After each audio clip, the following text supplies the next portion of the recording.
നമസ്കാരം, ഇൻസൈഡിലേക്ക് സ്വാഗതം. അങ്ങനെ അമേരിക്കൻ വിപണിയിൽ നാം ചൈനയെയും പാകിസ്ഥാനെയും ബംഗ്ലാദേശിനെയും തായ്ലൻഡിനെയും ഒക്കെ തന്നെ പിന്നിലാക്കി ഇന്ത്യ കുതിച്ചുയരുന്നു. വളരെയധികം അഭിമാനമുള്ള കഠിന പരിശ്രമത്തിൻ്റെ ഒരു വിജയമായി തന്നെയാണ് നമുക്ക് ഇതിനെ വിശേഷിപ്പിക്കേണ്ടത്. അതായത് ഇന്ത്യ അമേരിക്ക വ്യാപാര തർക്കം അതൊരു കരാറിലേക്ക് കടന്നിരിക്കുന്നു, സമീപനത്തിലേക്ക് എത്തിയിരിക്കുന്നു. ധാരണയായെന്ന് ട്രംപ് തന്നെ പ്രഖ്യാപിച്ചിരിക്കുന്നു. 25% നിന്നും കുത്തനെ കുറയ്ക്കാനായി ട്രംപ് തന്നെ നിലപാട് സ്വീകരിച്ചിരിക്കുന്നു. അങ്ങനെ കടിച്ച പാമ്പിനെ കൊണ്ട് തന്നെ നാം വിഷമിറക്കി. അയൽ രാജ്യങ്ങളെയും ആഗോള വിപണിയിലെ വമ്പന്മാരെയും ഒക്കെ തന്നെ അമ്പരപ്പിച്ചുകൊണ്ടുള്ളൊരു നീക്കം തന്നെയാണ് ഭാരതം നടത്തിയിരിക്കുന്നത്.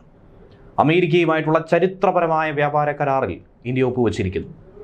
ഇതോടെ ഇന്ത്യൻ ഉൽപ്പന്നങ്ങൾക്ക് അമേരിക്ക ചുമത്തുന്ന ഇറക്കുമതി നികുതി 18% കുറച്ചിരിക്കുകയാണ്. അതായത് ചൈന, പാകിസ്ഥാൻ, ബംഗ്ലാദേശ് അങ്ങനെ തുടങ്ങി നമ്മുടെ അയൽ രാജ്യങ്ങളുമായി താരതമ്യപ്പെടുത്തിയാൽ അവരെക്കാൾ ഏറ്റവും കുറഞ്ഞ നിരക്കിൽ ഇന്ത്യൻ ഉൽപ്പന്നങ്ങൾ ഇനി അമേരിക്കൻ വിപണിയിലെത്തുമെന്ന് സാരം. മാസങ്ങളായിട്ടുള്ള അനിശ്ചിതത്വത്തിനും വ്യാപാര മേഖലയിലെ സമ്മർദ്ദത്തിനും ശേഷം ദീർഘകാലമായി മുടങ്ങിക്കിടന്ന ഈ വ്യാപാര കരാറിനെക്കുറിച്ച് ഒരു തീരുമാനം എന്നെങ്കിലും ഉണ്ടാകുമോ എന്ന ചോദ്യം പലരും ഉയർത്തിയിരുന്നു. എന്നാൽ തിങ്കളാഴ്ച രാത്രി അതിനൊരു തീരുമാനമുണ്ടായിരിക്കുന്നു. അമേരിക്കൻ പ്രസിഡന്റ് ഡൊണാൾഡ് ട്രംപും പ്രധാനമന്ത്രി നരേന്ദ്രമോദിയും തമ്മിൽ ഫോണിൽ നടത്തിയ ആ സംഭാഷണം, അതിനെ തുടർന്നായിരുന്നു സുപ്രധാന ചരിത്ര പ്രഖ്യാപനമുണ്ടായത്.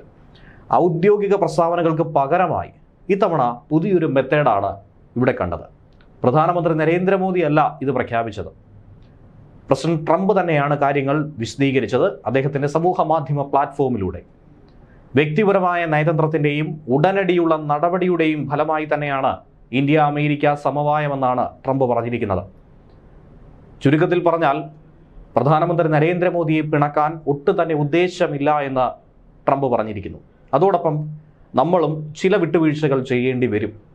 അമേരിക്കൻ വിപണിയിൽ ഇന്ത്യൻ ഉൽപ്പന്നങ്ങൾക്കൊരു മേൽക്കൈ ലഭിക്കുമെന്നാണ് ഇതിലൂടെ നാം കണക്ക് കൂട്ടുന്നത്. ലോകം സാമ്പത്തിക ചേരിതിരിവുകളിലേക്ക് നീങ്ങുമ്പോൾ ഡൽഹിയിൽ നിന്നും മുഴങ്ങിയതാകട്ടെ സമാധാനത്തിൻ്റെയും സമവായത്തിൻ്റെയും പുതിയൊരു മന്ത്രമാണ്.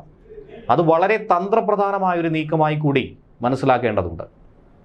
പ്രധാനമന്ത്രി നരേന്ദ്രമോദിയും ട്രംപും തമ്മിലുള്ള ഈ പുതിയ വ്യാപാര ധാരണയെ ഒരു പക്ഷം ചേരലായി കാണുന്നെങ്കിൽ പോലും അതിൻ്റെ യഥാർത്ഥ വസ്തുത മറ്റൊന്നാണ്. ഇതാർക്കും എതിരെയുള്ളൊരു യുദ്ധപ്രഖ്യാപനമായിട്ടല്ല നോക്കി കാണേണ്ടത്. പകരം രാജ്യമെന്നും നിലകൊള്ളുന്നത് പോലെ 140 കോടി ജനങ്ങളുടെ താല്പര്യങ്ങൾ മുറുകെ പിടിച്ചുകൊണ്ട് സംരക്ഷിച്ചുകൊണ്ട് നടത്തുന്ന ഒരു സന്തുലിത നീക്കം തന്നെയാണ്. അമേരിക്കയുമായി കൈകോർക്കുമ്പോഴും റഷ്യയുമായിട്ടുള്ള ആത്മബന്ധത്തിന് ഒരു വിള്ളലും വരുത്താതെ സൂക്ഷിക്കും. ചൈനയുമായി ആരോഗ്യകരമായ സാമ്പത്തിക മത്സരത്തിന് ഇന്ത്യ തയ്യാറ് തന്നെയാണ്. ലോകത്തിന് സമാനതകളില്ലാത്തൊരു പാഠം തന്നെയാണ്, നയതന്ത്ര പാഠം തന്നെയാണ് ഇന്ത്യ കാട്ടിക്കൊടുക്കുന്നത്. ആഗോള ശക്തികൾക്കിടയിൽ ആരുടെയും പക്ഷം പിടിക്കാതെ സ്വതന്ത്രമായി നിൽക്കാൻ കഴിയുന്ന ഇന്ത്യ എന്ന രാജ്യത്തിൻ്റെ അഖണ്ഡത, അതുപോലെ ജനങ്ങളെ മുറുകെ പിടിക്കുന്ന ആ ഭരണതന്ത്രം, നയതന്ത്ര സമീപനം, ഇതൊക്കെ തന്നെയാണ് ലോകത്തിന് പാഠമാകുന്നത്. സ്വന്തം രാജ്യത്തിൻ്റെ വികസനത്തിനാണ് ഊന്നൽ നൽകുന്നത്. ഇന്ത്യയുടെ ഈ കുതിപ്പ് പുതിയൊരു ലോകക്രമത്തിന് തന്നെ സാക്ഷ്യം കുറിക്കുന്നു. ഇന്ത്യക്ക് പിന്നിൽ നിരവധി രാജ്യങ്ങൾ അണിനിരക്കാനുള്ളൊരു കാരണമായി ഇത് മാറുമെന്ന കാര്യത്തിൽ ഒരു സംശയവുമില്ല, ഒരു തർക്കവുമില്ല. ഇപ്പോഴത്തെ ഈ പുതിയ കരാർ പ്രകാരം ഇന്ത്യക്ക് ലഭിക്കുന്ന 18% നികുതി ആനുകൂല്യം അയൽ രാജ്യങ്ങളുമായി താരതമ്യം ചെയ്തപ്പോഴാണ് നമുക്ക് എത്രയധികം നേട്ടമാണ് ഇതിൽ ഉണ്ടായത് എന്ന് മനസ്സിലാക്കേണ്ടത്. അത് പറയുന്നതിന് മുന്നേ മറ്റ് രാജ്യങ്ങൾക്ക് അമേരിക്ക ചുമത്തുന്ന നികുതി കൂടി ഒന്ന് പരിശോധിക്കണം. ഇന്ത്യക്ക് 18% ആകുമ്പോൾ പട്ടിണിയിലും പരിവട്ടത്തിലും സാമ്പത്തിക അരക്ഷിതാവസ്ഥയിലും തകർന്നിരിക്കുന്ന പാകിസ്ഥാന് പോലും 19%. ബംഗ്ലാദേശിൻ്റെ സ്ഥിതിയാകട്ടെ പറയേണ്ടതില്ല, അവർക്ക് 20%. ചൈനയെ സംബന്ധിച്ച് നോക്കിയാൽ 34 മുതൽ 37% വരെയാണ് തീരുമാനിച്ചിരിക്കുന്നത്. അങ്ങനെയൊക്കെ നോക്കുമ്പോൾ ഇന്ത്യക്കുണ്ടാകുന്ന ലാഭം അത് പകുതിയോളമാണ്. ബ്രസീലിന് 50%, ദക്ഷിണാഫ്രിക്കയ്ക്ക് 30%, മ്യാൻമറിന് 40%, ലാവോസിന് 40% എന്നിങ്ങനെയാണ് ഉയർന്ന തീരുവയുള്ള മറ്റു രാജ്യങ്ങളുടെ കണക്ക്. ഇനി ഏറ്റവും കുറഞ്ഞ തീരുവ എത്രയാണ് എന്ന് ചോദിച്ചാൽ UK തന്നെയാണ് ഏറ്റവും കുറഞ്ഞ തീരുവയുള്ള ആ രാജ്യം. 10% അവരുടെ തീരുവ. യൂറോപ്യൻ യൂണിയൻ 15%, ജപ്പാന് 15%, സ്വിറ്റ്സർലൻഡിന് 15% എന്നിങ്ങനെയാണ് ഏറ്റവും കുറഞ്ഞ തീരുവയുള്ള രാജ്യങ്ങളുടെ കണക്ക്. അത് കഴിഞ്ഞാൽ തൊട്ടപ്പുറത്തായി ഇന്ത്യയും എത്തുന്നു.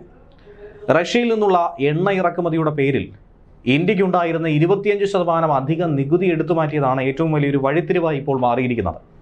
പകരം അമേരിക്കയിൽ നിന്നുള്ള എണ്ണയുടെയും കൽക്കരിയുടെയും ഇറക്കുമതി ഇന്ത്യ വർദ്ധിപ്പിക്കുമെന്ന ഉറപ്പ് നൽകിയെന്നാണ് കരുതുന്നത്. പ്രസിഡന്റ് ഡൊണാൾഡ് ട്രംപും പ്രധാനമന്ത്രി നരേന്ദ്രമോദിയും തമ്മിലുള്ള ചർച്ചകൾക്ക് പിറകെ ഉണ്ടായ ഈ പ്രഖ്യാപനം ഇന്ത്യൻ ഓഹരി വിപണിയിൽ പോലും വലിയ മുന്നേറ്റത്തിന് കാരണമായി മാറിയിരുന്നു. ഒറ്റ ദിവസം കൊണ്ട് സെൻസെക്സ് 3600 പോയിന്റിലധികം കുതിച്ചുയർന്നു.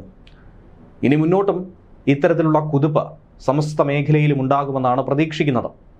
വസ്ത്രവ്യാപാരം, ആഭരണങ്ങൾ, തുകൽ ഉൽപ്പന്നങ്ങൾ, ഇലക്ട്രോണിക്സ് എന്നീ മേഖലകൾക്ക് ഈ നികുതി ഇളവെന്ന് പറയുന്നത് ബമ്പർ ലോട്ടറി തന്നെയാണ്. $500 ബില്യൺ അമേരിക്കൻ ഉൽപ്പന്നങ്ങൾ ഇനിയുള്ള വർഷങ്ങളിൽ ഇന്ത്യ വാങ്ങുമെന്നും കരാറിൽ ധാരണയായെന്നാണ് ട്രംപ് പറയുന്നത്. പക്ഷേ അതിലെ ചില യാഥാർത്ഥ്യ ബോധ്യങ്ങൾ അത് ചർച്ച ചെയ്യേണ്ടത് തന്നെയാണ്. അതായത് ഇത്തവണത്തെ നമ്മുടെ ബജറ്റിൻ്റെ 85% നീക്കിയിരിപ്പാണ് ഈ പറയുന്ന $500 ബില്യൺ എന്ന് പറയുന്നത്. അത്രയധികം നാം അമേരിക്കയിൽ ചിലവഴിക്കുമോ എന്നുള്ളതാണ് പ്രധാനപ്പെട്ട ഒരു ചോദ്യം. ചുരുക്കത്തിൽ അമേരിക്കൻ വിപണിയിലെ മെയ്ഡ് ഇൻ ഇന്ത്യ മുദ്രയ്ക്ക് കൂടുതൽ ഡിമാൻഡ് കൂടും, വില കുറയും. അക്കാര്യത്തിൽ സംശയമില്ല.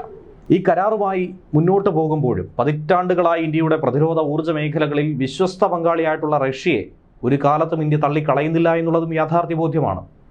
വെനസ്വലൻ എണ്ണ ഇറക്കുമതി ചെയ്യാനുള്ള നീക്കം റഷ്യയുമായിട്ടുള്ള ബന്ധം തകർക്കുക എന്നുള്ളതല്ല, മറിച്ച് ഇന്ത്യയുടെ ഊർജ്ജ സുരക്ഷ ഉറപ്പാക്കുക എന്നുള്ളതിനുള്ള ഡൈവേഴ്സിഫിക്കേഷൻ തന്ത്രമായി തന്നെ നമുക്കതിനെ വിലയിരുത്തേണ്ടി വരും. അതായത് ഒരു രാജ്യത്തെ മാത്രം ആശ്രയിച്ച് നമുക്കൊരിക്കലും മുന്നോട്ട് പോകാൻ കഴിയില്ല. ലോകത്തിലെ ഏറ്റവും വലിയ 3ാമത്തെ ഊർജ്ജ ഉപഭോക്താവാണ് ഇന്ത്യ. ഒരു രാജ്യത്തെ മാത്രം അമിതമായി അങ്ങനെ ആശ്രയിച്ച് കഴിഞ്ഞാൽ സാമ്പത്തിക അപകട സാധ്യതകൾ അവിടെ വർദ്ധിപ്പിക്കും. അതുകൊണ്ട് തന്നെ റഷ്യയിൽ നിന്നുള്ള വിഹിതം നിലനിർത്തി വെനസ്വലയെ പോലുള്ള പുതിയ സ്രോതസ്സുകളെ കണ്ടെത്തി ആഭ്യന്തര വിപണിയിൽ ഇന്ധനവില നിയന്ത്രിക്കാനായി ഇതിലൂടെ ഇന്ത്യ ശ്രമിക്കും. റഷ്യ ഉക്രൈൻ സംഘർഷ സമയത്ത് പാശ്ചാത്യ രാജ്യങ്ങളിൽ നിന്നും കടുത്ത സമ്മർദ്ദം നമുക്കുണ്ടായിരുന്നു. എന്നാൽ അന്ന് സ്വന്തം ജനതയുടെ താല്പര്യം മുൻനിർത്തി മാത്രമായിരുന്നു ഇന്ത്യ പ്രവർത്തിച്ചത്. റഷ്യൻ എണ്ണ വാങ്ങാനുള്ള തീരുമാനത്തിൽ ഇന്ത്യ ഉറച്ചു നിന്നു. ഇത് ഇന്ത്യയുടെ സ്വതന്ത്ര വിദേശ നയത്തിൻ്റെ കരുത്തുകൂടിയാണ് എടുത്തു പറയുന്നത്. പുതിയ സാഹചര്യത്തിൽ അമേരിക്കയുമായി കൈകോർക്കുന്ന ഘട്ടത്തിൽ പ്രതിരോധ മേഖലയിൽ S-400 മിസൈൽ പ്രതിരോധ സംവിധാനം ഉൾപ്പെടെയുള്ള നിർണായക കരാറുകളിൽ റഷ്യയുമായിട്ടുള്ള ബന്ധം ഇന്ത്യ സജീവമായി നിലനിർത്തുന്നുണ്ട്. തീരുവ കുറച്ചതിന് പകരമായി റഷ്യയിൽ നിന്നും എണ്ണ വാങ്ങുന്നത് നിർത്താനായി ഇന്ത്യ തീരുമാനിച്ചിട്ടില്ല എന്ന് വേണം കരുതാൻ. തീരുവ കുറച്ചതിന് പകരമായി റഷ്യയിൽ നിന്നും എണ്ണ വാങ്ങുന്നത് നിർത്താൻ ഇന്ത്യ സമ്മതിച്ചു കഴിഞ്ഞുവെന്നാണ് ട്രംപ് പറയുന്നത്. അത് ഉക്രൈൻ യുദ്ധം തീരാൻ സഹായിക്കുമെന്നും ട്രംപ് കൂട്ടിച്ചേർക്കുന്നുണ്ട്. അതുകൂടാതെ അമേരിക്കയുടെ ഊർജ്ജ സാങ്കേതിക കാർഷിക മേഖലയിൽ നിന്നും $50,000 കോടി ഉൽപ്പന്നങ്ങൾ ഇന്ത്യ ഇറക്കുമതി ചെയ്യുമെന്നും ട്രംപിൻ്റെ അവകാശവാദമുണ്ട്. കാര്യത്തിലൊക്കെ തന്നെ ഒരു തീരുമാനം വരേണ്ടതായിട്ടുണ്ട്. അമേരിക്കയുമായിട്ടുള്ള വ്യാപാര കരാർ ദീർഘകാലത്തെ ക്ഷമയുടെ ഫലമാണ്. താരിഫ് ചർച്ചകളെക്കുറിച്ചുള്ള വിമർശനങ്ങൾ ഇപ്പോൾ രാജ്യത്തിന് അനുകൂലമായ ഒരു ഫലത്തിലേക്ക് എത്തിയെന്നാണ് പ്രധാനമന്ത്രി നരേന്ദ്രമോദി ഇതിനെ നോക്കിക്കാണുന്നത്. ഇന്ത്യയും യുഎസും തമ്മിലുള്ള വ്യാപാര കരാറിൽ തീരുമാനമായതിന് പിറകെ ചൊവ്വാഴ്ച ചേർന്ന NDA പാർലമെന്ററി യോഗത്തിൽ സംസാരിക്കുമ്പോഴാണ് അദ്ദേഹം ഇക്കാര്യങ്ങൾ ചൂണ്ടിക്കാട്ടിയത്. യോഗത്തിലെത്തിയ പ്രധാനമന്ത്രിക്ക് വളരെ ഊഷ്മളമായ സ്വീകരണം തന്നെയാണ് നൽകിയത്. നിറഞ്ഞ കരഘോഷത്തോടെയും അഭിനന്ദനങ്ങളോടെയും MPR മോദിയെ വരവേറ്റു. വ്യാപാര ഇടപാട് അനുകൂലമായ സാമ്പത്തിക അന്തരീക്ഷം സൃഷ്ടിച്ചുവെന്നും ആഗോള വ്യാപാര ചർച്ചകളോടുള്ള സർക്കാരിൻ്റെ സ്ഥിരവും അളന്നുമുള്ള സമീപനത്തെ അത് പ്രതിഫലിപ്പിക്കുന്നു എന്നുകൂടിയാണ് അദ്ദേഹം പറയുന്നത്. ലോകക്രമം മാറിക്കൊണ്ടിരിക്കുന്നു. അതിൻ്റെ ഗതി ഇന്ത്യയിലേക്ക് കൂടുതൽ ചായുന്നു. വിവിധ ആഗോള വേദികളിൽ താൻ ഇക്കാര്യം എടുത്തു പറഞ്ഞിട്ടുള്ളതാണ്. പല രാജ്യങ്ങളിലും വ്യാപാര പിരിമുറുക്കങ്ങൾക്കിടയിലും ഇന്ത്യ അതിൻ്റെ പ്രയോജനം നേടുന്നത് ഇന്ന് നമ്മൾ കണ്ടുകൊണ്ടിരിക്കുന്നു. ഈ കരാറിനെ തൊട്ടു പിന്നാലെ സ്വാഗതം ചെയ്തുകൊണ്ട് കേന്ദ്രമന്ത്രിമാരടക്കം രംഗത്ത് വരുന്നുണ്ട്. ഇരു രാജ്യങ്ങളും തമ്മിലുള്ള കരാർ മേക്ക് ഇൻ ഇന്ത്യ ശ്രമങ്ങളെ കൂടുതൽ ശക്തിപ്പെടുത്തുമെന്നും കൂടുതൽ തൊഴിലവസരങ്ങൾ സൃഷ്ടിക്കുമെന്നുമാണ് വിദേശകാര്യമന്ത്രി S. ജയശങ്കർ പറയുന്നത്. ഇന്ത്യൻ ഉൽപ്പന്നങ്ങൾക്ക് സന്തോഷ വാർത്ത എത്തിയെന്നാണ് കേന്ദ്ര ധനമന്ത്രി നിർമ്മല സീതാരാമന്റെ പ്രതികരണം.